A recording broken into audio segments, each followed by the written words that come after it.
తండ్రిని చంపించిన పార్టీలోనే కేతిరెడ్డి ఎందుకు చేరాడు? కేతిరెడ్డి ఓడిపోవటానికి కారణమెవరు? ఫ్యాక్షన్ రాజకీయాలు మళ్లీ మొదలయ్యాయా? ఫ్యాక్షనిస్టు ఫ్యామిలీలో పుట్టాడు. కాని రక్తపు మరకలు కొడుకుకు అంటకూడదని దూరంగా ఉంచి చదివించాడు.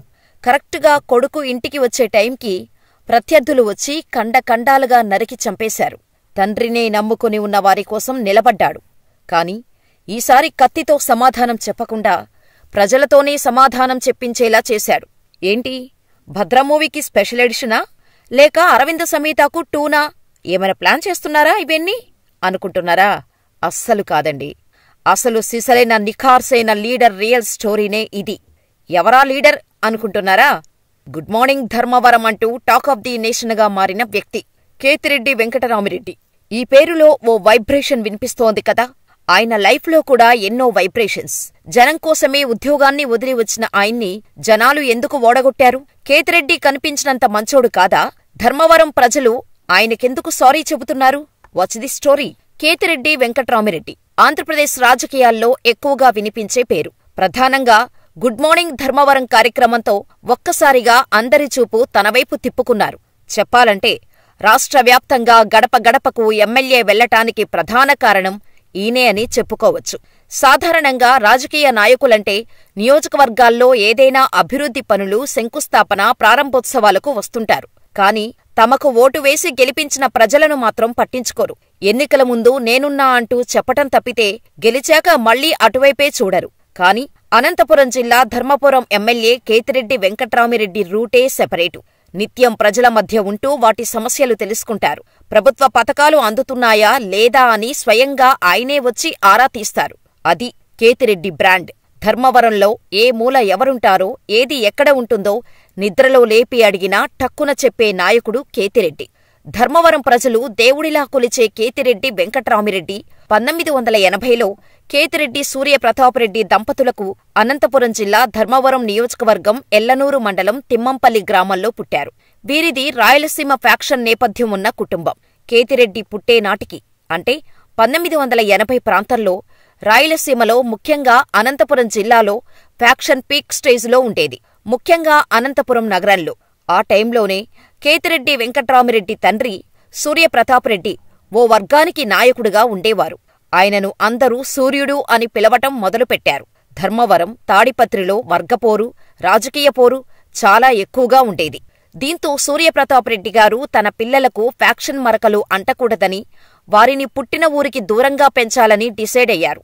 అలా కేతిరెడ్డి వెంకట్రామిరెడ్డిని 3 ఏళ్ల వయసులో తాడిపత్రిలో ఉన్న అరవింద్ ఆశ్రమంలో చేర్పించారు. అక్కడే వెంకట్రామిరెడ్డి పాఠశాల విద్యాభ్యాసం పూర్తయింది. ఆ తర్వాత తమిళనాడులోని కోయంబత్తూరులో ఉన్న భారతీయ యూనివర్సిటీ నుంచి ఇంజనీరింగ్ పట్టా పొందారు. ఆ తర్వాత రిలయన్స్లో మంచి ఉద్యోగం రావటంతో హైదరాబాదుకు మారారు. కరెక్టుగా అప్పుడే ధర్మవరంలో రాజకీయ పోరు చాలా ఎక్కువైంది. సూర్యప్రతాపరెడ్డికి ప్రత్యర్థులుగా ఉన్న బొగటి నారాయణరెడ్డి, జేసీ ప్రభాకర్ రెడ్డి, జేసీ దివాకర్ రెడ్డి, వారితో శత్రుత్వం మరింత పెరిగింది.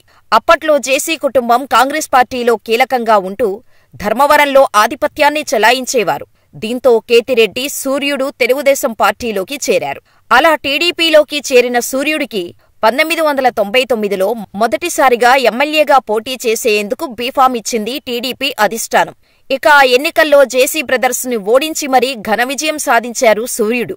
ఇదిలా ఉండగా హైదరాబాదులో నెట్వర్క్ ఇంజనీర్గా పనిచేస్తున్న కేతిరెడ్డి వెంకట్రామిరెడ్డికి మైసూరారెడ్డి తమ్ముడు కూతురు సుప్రియారెడ్డితో వివాహం జరిగింది.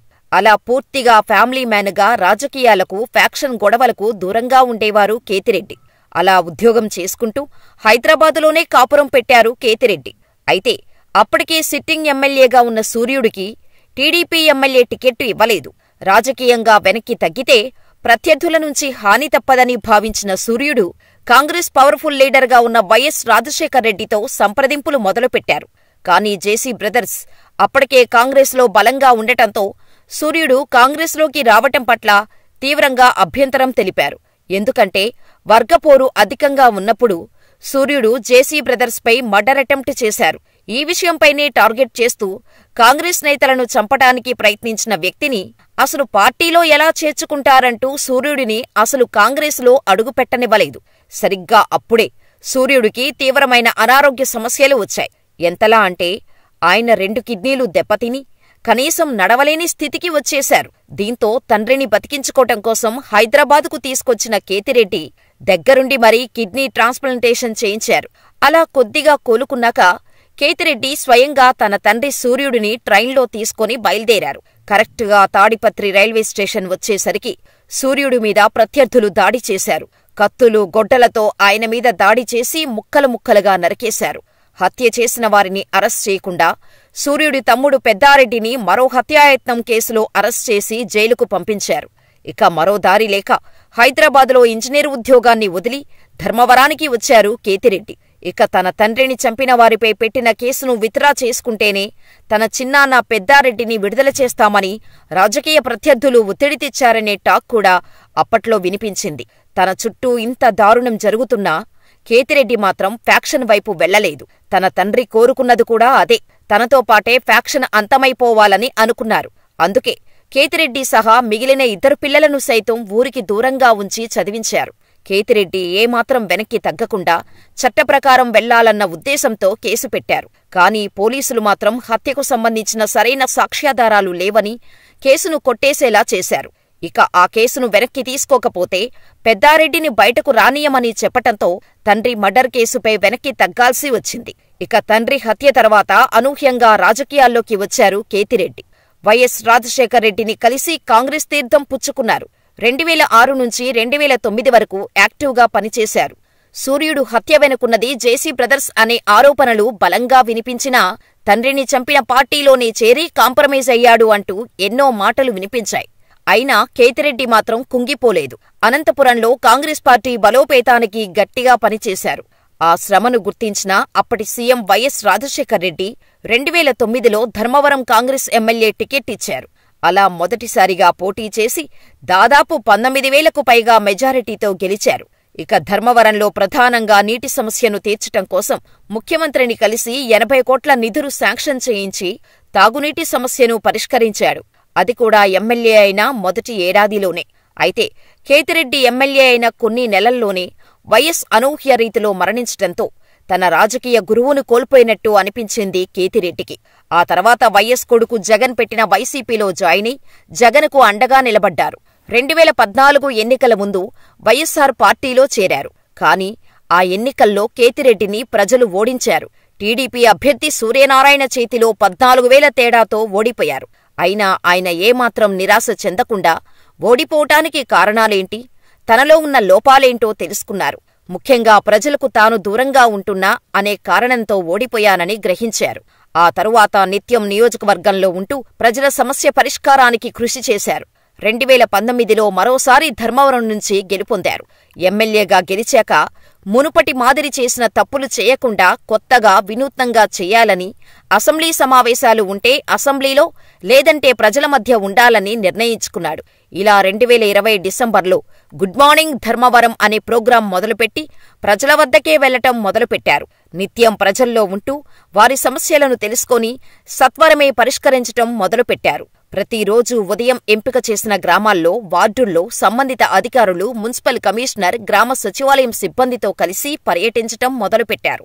ఆయనే నేరుగా ప్రజల వద్దకు వెళ్లి వారి సమస్యలను తెలుసుకొని రేషన్ కార్డు దగ్గర నుంచి రోడ్డు పనులు, చెత్త తరలింపు వంటి సమస్యలను అక్కడికక్కడే పరిష్కరించేవారు. పొరపాటు చేసిన అధికారులపై కోపగించుకొని తప్పు చేసిన అధికారిపై కొరడా జులిపించేవారు. మళ్లీ అలాంటి పొరపాట్లు చేయవద్దని వార్నింగ్ ఇచ్చేవారు. పేరుకు తగ్గట్టు ధర్మవరంలో ఇక నుంచి ఫ్యాక్షన్ ఉండకూడదని, అంతా ధర్మబద్ధంగానే ఉండాలని, ఫ్యాక్షన్ వదిలేయాలని చెప్పేవారు. కేతిరెడ్డి మొదలుపెట్టిన ఈ కార్యక్రమం వల్లనే వైసీపీ అధినేత జగన్ కూడా ఇంటింటికి ప్రతి ఎమ్మెల్యే తన నియోజకవర్గంలో తిరగాలని చెప్పారు. కానీ రాజకీయంగా జరిగిన మార్పుల కారణంగా 2024 ఎన్నికల్లో పరిటాల శ్రీరామ్ చేతిలో ఓడిపోవాల్సి వచ్చింది. ఇందుకు చాలా కారణాలే ఉన్నాయి. ముఖ్యంగా వైసీపీ మీద వచ్చిన వ్యతిరేకత ఒకటైతే, కేతిరెడ్డి మీద వచ్చిన ఆరోపణల వల్ల కూడా ఆయన ఓటమికి కారణమయ్యాయని చెప్పాలి. సుదీర్ఘ రాజకీయ ప్రస్థానంలో వెంకటరామిరెడ్డిపై ఎన్నో ఆరోపణలు వచ్చాయి. ముఖ్యంగా ధర్మవరం చుట్టుపక్కల ఉన్న ప్రభుత్వం భూములను వెంకట్రామిరెడ్డి తన అనుచరులకు అప్పనంగా అప్పగించారని ఆరోపణలు వచ్చాయి. అంతేకాకుండా ఆయన పేరు చెప్పి కొందరు చేసిన దందాల కారణంగా కేతిరెడ్డికి చెడ్డపేరు వచ్చింది. ఫలితంగా ఎన్నికల్లో ఓడిపోవాల్సి వచ్చింది. కాని ఇప్పుడు ధర్మవరం ప్రజల గోడును పట్టించుకొని సమస్యలు పరిష్కరించేవారు లేరని వాపోతున్నారు. కేతిరెడ్డిని ఓడగొట్టి తప్పు చేశామని ఆయనకు బహిరంగంగానే సారీ చెబుతున్నారు. వచ్చే ఎన్నికల్లో తప్పకుండా మళ్లీ ఆయనను గెలిపిస్తామని చెబుతున్నారు. మరి వచ్చే ఎన్నికల్లో కేతిరెడ్డి గెలుస్తారని మీరు అనుకుంటున్నారా? మాకు కామెంట్ చేసేయండి.